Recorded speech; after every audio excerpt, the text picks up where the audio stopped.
ಧರ್ಮಸ್ಥಳ ಮತ್ತು ಧರ್ಮಸ್ಥಳ ಧರ್ಮಾಧಿಕಾರಿಗಳು ಮತ್ತು ಕುಟುಂಬ ಅಂದಾಗ ಅವರು ಸರಿ ಅನ್ನೋದಾದರೂ ತಪ್ಪು ಅನ್ನೋದಾದರೂ ಕೂಡ ತನಿಖೆ ಅನ್ನೋದಾಗಲೇಬೇಕು.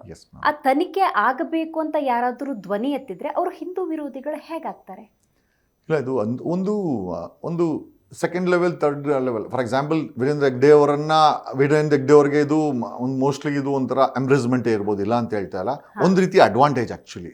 ಯಾಕೆ ಅಂತಂದರೆ ಅಕಸ್ಮಾತ್ ಅವ್ರ ಕುಟುಂಬ ತಪ್ಪು ಮಾಡಿಲ್ಲ ಅಂತಂದರೆ ಸಾರಾ ಸಗಟಾಗಿ ತಮ್ಮನ್ನ ಅಗ್ನಿ ಪರೀಕ್ಷೆಗೆ ಮೇಡಮ್ ಸೀತೆಯನ್ನ ಬೆಂಕಿನಲ್ಲಿ ಕಳಿಸಿದಂಥ ಇತಿಹಾಸ ಒಪ್ಕೊಂಡಂತ ವ್ಯಕ್ತಿಗಳು, ನಾವು ಹಿಂದುತ್ವನ ಒಪ್ಕೊಂಡಂತ ವ್ಯಕ್ತಿಗಳು ಸೀತೆನ ನಾವು ಬೆಂಕಿನಲ್ಲಿ ಕಳಿಸ್ಬೇಕಾದ್ರೆ ವೀರೇಂದ್ರ ಹೆಗ್ಡೆ ಅವರು ಈ ಒಂದು ಪರೀಕ್ಷೆನ ಬೇಡ ಅನ್ನೋದ್ರಲ್ಲಿ ಮೋಸ್ಟ್ಲಿ ಎಲ್ಲೋ ಒಂದ್ ಕಡೆ ನಮ್ಮ ಈ ಒಂದು ಸಂಪ್ರದಾಯಗಳು ಅಥವಾ ನಂಬಿಕೆಗಳನ್ನ ಡ್ಯಾಮೇಜ್ ಆಗ್ತಾ ಇದೆಯಾ? ಆಮೇಲೆ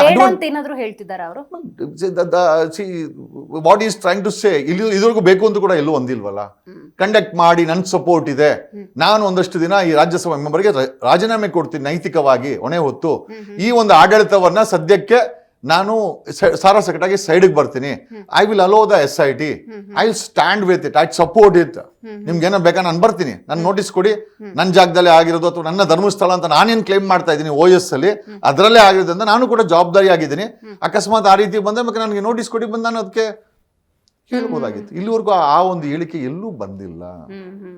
ಎಲ್ಲೋ ಒಂದ್ ಕಡೆ ಅವರನ್ನ ಪ್ರೊಟೆಕ್ಟ್ ಮಾಡ್ಕೊಳ್ಳುವಂತ ಕೆಲಸಗಳನ್ನ ಅವ್ರು ಮಾಡ್ತಾ ಇದ್ದಾರೆ. ಒಂದು ಬುಕ್ ಬಿಡಿಸುವ ಕಾರ್ಯಕ್ರಮದ ಇಷ್ಟು ದೊಡ್ಡ ಆರೋಪ ಬಂದಾಗ ಬೆಂಗಳೂರಲ್ಲಿ ಒಂದು ಬುಕ್ ರಿಲೀಸ್ ಮಾಡೋ ಕಾರ್ಯಕ್ರಮದಲ್ಲಿ ಯಾವುದೇ ನೋವಿಲ್ಲದೆ ಪಾಲ್ಗೊಳ್ತಾರೆ. ಇಲ್ಲಿ ಅತ್ಯಾಚಾರ ಆಗಿರೋದು, ಕೊಲೆ ಆಗಿರೋದು ಬಡವರ ಹೆಣ್ಮಕ್ಳು, ಸಾಮಾನ್ಯ ಜನರ ಹೆಣ್ಮಕ್ಳು. ಅದೇ ವೀರೇಂದ್ರ ಹೆಗ್ಡೆ ಅವರ ಬಾಯಲ್ಲಿ ಹಿಂದೆ ಒಂದು ಹೇಳಿಕೆ ಬಂದಿದ್ದನ್ನ ಗಮನಿಸುವುದಾದ್ರೆ, ನಾನೇ ಸ್ವತಃ CBI ತನಿಖೆ ಆಗಬೇಕು ಅಂತ ಮುತುವರ್ಜಿ ತಗೊಂಡವನು, ಅಂದಮೇಲೆ ಸತ್ಯ ಹೊರಗೆ ಬರಲಿ ಅನ್ನುವಂಥ ಸ್ಟೇಟ್ಮೆಂಟ್ ಅನ್ನು ಕೊಟ್ಟಿದ್ದಾರೆ. ಅದು ಕಾಣೋದಿಲ್ವಾ ಜನರಿಗೆ? ಇಲ್ಲ, ಸ್ಟೇಟ್ಮೆಂಟ್ ಕೊಡೋದು ಬೇರೆ ಮೇಡಮ್, ಸಪೋರ್ಟ್ ಮಾಡೋದು ಬೇರೆ. CBI ತನಿಖೆ ಆಗ್ಲಿ ಅಂತ, ಈಗ CBI ತನಿಖೆ ಆಗ್ಲಿ ಅಂತ ಬೇರೆ ವಿಚಾರ. ಈಗ SIT ತನಿಖೆ ಬೇಕು ಅಂದಾಗ ವೀರೇಂದ್ರ ಹೆಗ್ಡೆ ಅವರ ಪೊಸಿಷನ್ ಅಲ್ಲಿ CM ಗಳಿದ್ರೆ ತನಿಖೆ ಏನೋ SIT ರಚನೆ ಮಾಡಿ ಅಂದ್ರೆ ಒಂದು ಕ್ಷಣದಲ್ಲಿ ರಚನೆ ಆಗ್ತಾ ಇತ್ತು. ಯಾವ ಜಗದೀಶು ಯಾರೋ ಇದೇನೋ ವಾಟ್ಸಪ್ ಅಲ್ಲೋ ಫೇಸ್ಬುಕ್ ಅಲ್ಲೋ ನಾವುಗಳು ರಾತ್ರಿ ಹಗಲಂದಿದ್ರೆ ಇದಕ್ಕೆ ಹೋರಾಟ ಮಾಡೋಂಥ ಅವಶ್ಯಕತೆ ಇರಲಿಲ್ಲ. ಇನ್ಫ್ಯಾಕ್ಟ್ ಅವ್ರು ಒಂದು ಮಾತು ಹೇಳಿದ್ದಾರೆ, ಎಸ್ ಮುಖ್ಯಮಂತ್ರಿ ಸಾಹೇಬ್ರೆ ಈ ತರ ಬಂದು ಒಂದು ಕಂಪ್ಲೇಂಟ್ ಆಗಿದೆ, FIR ಆಗಿದೆ, ನಮಗೂ ಕೂಡ ಇದ್ರ ಬಗ್ಗೆ ಗೊತ್ತಿದೆ, ಧರ್ಮಸ್ಥಳಕ್ಕೆ ಸಂಬಂಧಪಟ್ಟಂತ ವಿಚಾರ ಆಗೋದ್ರಿಂದ, ಧರ್ಮಸ್ಥಳದಲ್ಲಿ ಕೆಲಸ ಮಾಡ್ತಾರೋ ವ್ಯಕ್ತಿ ಆರೋಪ ಮಾಡೋದ್ರಿಂದ, ಧರ್ಮಸ್ಥಳದಲ್ಲೇ ಒಂದು ಐ ಥಿಂಕ್ ಸ್ಕೆಲಿಟನ್ ತಗೊಂಡ್ಬಂದು ಡೆಪಾಸಿಟ್ ಮಾಡಿರೋದ್ರಿಂದ I think I will allow this and why not ಅಂತ ಒಂದು ಸ್ಟೇಟ್ಮೆಂಟ್ ಅನ್ನ ಅಥವಾ ಒಂದು ರಿಕ್ವೆಸ್ಟ್ ಅನ್ನ CM ಅವ್ರು ಕೊಟ್ಟಿದ್ರೆ ಪಾಸಿಬಲಿ ನಾವೆಲ್ಲ ಅವ್ರ ಜೊತೆ ನಿಂತ್ಕೊಳ್ತಾ ಇದ್ರಿ. Got it, very nice. ಈಗ ಧರ್ಮಸ್ಥಳದಲ್ಲಿ ಶವಗಳನ್ನು ಹೂತಿಟ್ಟಂತಹ ಆ ಪ್ರಕರಣಕ್ಕೂ ಸೌಜನ್ಯ ಪ್ರಕರಣಕ್ಕೂ ಸಂಬಂಧ ಇದೆ ಅಂತ ಅನ್ಸುತ್ತಾ? ಇದ್ರೆ ಹೇಗೆ? ಸಂಬರಿ ಮೆನ್ ಈ ಒಂದು ಧರ್ಮಸ್ಥಳದ ಹತ್ಯಾಕಾಂಡ ಅಂತ ನಾವು ಕರಿತೀವಿ. ಯಾಕಂದ್ರೆ ನೂರಾರು ಸಾವಿರಾರು ಅಂತ ಹೇಳ್ತಾರೆ, we don't know what is the number.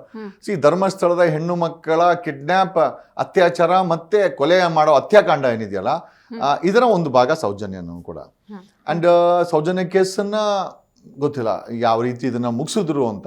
Somewhere I feel ಅನ್ಯಾಯ ಆಗಿದೆ, ಆ ಹೆಣ್ಮಕ್ಳಿಗೆ ಅನ್ಯಾಯ ಆಗಿದೆ, ಆ ಸಾವಿಗೆ ಅನ್ಯಾಯ ಆಗಿದೆ. ಎಲ್ಲೋ ಒಂದು ಕಡೆ ಗೊತ್ತಿಲ್ಲದಂತ ಯಾರೋ ರಾವನ್ನ ಹುಡುಗನ್ ಕರ್ಕೊಂಡ್ಬಂದು ಅಲ್ಲಿ ಆರೋಪಿ ಅಂತ ಮಾಡಿ ಇಡೀ ಕೇಸನ್ನ ದಿಕ್ತಪ್ಸಿದೆ. ಸೊ ಪಾಸಿಬಲಿ ಅದಕ್ಕೂ ಕೂಡ ಒಂದು ನ್ಯಾಯ ಬೇಕಾಗಿದೆ, ಬಟ್ ಕಾನೂನು ರೀತಿಯಲ್ಲೇ ಮಾಡಬೇಕಾಗತ್ತೆ. ಯಾಕೆ ಅಂತಂದ್ರೆ ಅದು ಮುಚ್ಚೋಗಿರುವಂತ ಕೇಸು. ಆಮೇಲೆ ಸೌಜನ್ಯ ಕೇಸಲ್ಲಿ CBI ಒಂದು ಸೀಕ್ರೆಟ್ ಲೆಟರ್ನ ಸ್ಟೇಟ್ ಗೌರ್ಮೆಂಟ್ಗೆ ಬರೆದಿದೆ. ಸೊ ಅದರಲ್ಲಿ ಸ್ಪೆಸಿಫಿಕ್ ಆಗಿ ಹೇಳ್ತಾರೆ, ಡಾಕ್ಟರ್ ಆಡವ್ ಅಂತ ಪೋಸ್ಟ್ ಮಾರ್ಟಮ್ ಮಾಡಿದ್ದು, ರಶ್ಮಿ ಅಂತ ಪೋಸ್ಟ್ ಮಾರ್ಟಮ್ ಮಾಡಿದ್ದು, ಇಬ್ರೂ ಸಹ ವಿಡಿಯೋಗ್ರಫಿ ಮಾಡಿಲ್ಲ. ಆಮೇಲೆ ವ್ಯಾಜಿನಲ್ ಅಬ್ಸರ್ವೇಷನ್ಸ್ ರೆಕಾರ್ಡ್ ಮಾಡಿಲ್ಲ, ಆ ರೇಪ್ ಸಿಂಪ್ಟಮ್ಸ್ ರೆಕಾರ್ಡ್ ಮಾಡಿಲ್ಲ. ಎಲ್ಲೋ ಒಂದು ಕಡೆ ಆರೋಪಿಗಳಿಗೆ ಸಹಾಯ ಮಾಡೋಕ್ಕೋಸ್ಕರ ಆ ಪೋಸ್ಟ್ ಮಾರ್ಟಮ್ ಅನ್ನ ಡಾಕ್ಟರ್ ಆಡವ್ ಮತ್ತೆ ರಶ್ಮಿ ಮಾಡಿದ್ದಾರೆ, ಇವರ ಮೇಲೆ ಕ್ರಮ ಜರುಗಿಸಿ ಅಂತ CBI 2016 ಏನೋ ಸಿದ್ದರಾಮಯ್ಯ ಸರ್ಕಾರಕ್ಕೆ, ಇದೇ ಸಿದ್ದರಾಮಯ್ಯವ್ರಿಗೆ ಬರೀತಾರೆ. If that is a case, I think there's a great injustice to ಈ ನಮ್ಮ ಸೌಜನ್ಯನ ಅನ್ನೋ ಹೆಣ್ಮಗಳ ಸಾವಿಗೆ ತುಂಬಾ ದೊಡ್ಡ ಅನ್ಯಾಯ ಆಗಿದೆ ಅಂತ ನಮ್ಮ ಮನಸ್ಸಲ್ಲಂತೂ ಅನ್ಸುತ್ತೆ. ಕಾನೂನಾತ್ಮಕವಾಗಿ ಅದು ಮುಚ್ಚೋಗಿರ್ಬೋದು, but if taking that into very serious, ಆ ಒಂದು CBI ಲೆಟರ್ನೇ ನಾವು ಸೀರಿಯಸ್ ತಗೊಳೋದಾದ್ರೆ I think it's a fit case to be reopen and ರೀಇನ್ವೆಸ್ಟಿಗೇಟೆಡ್.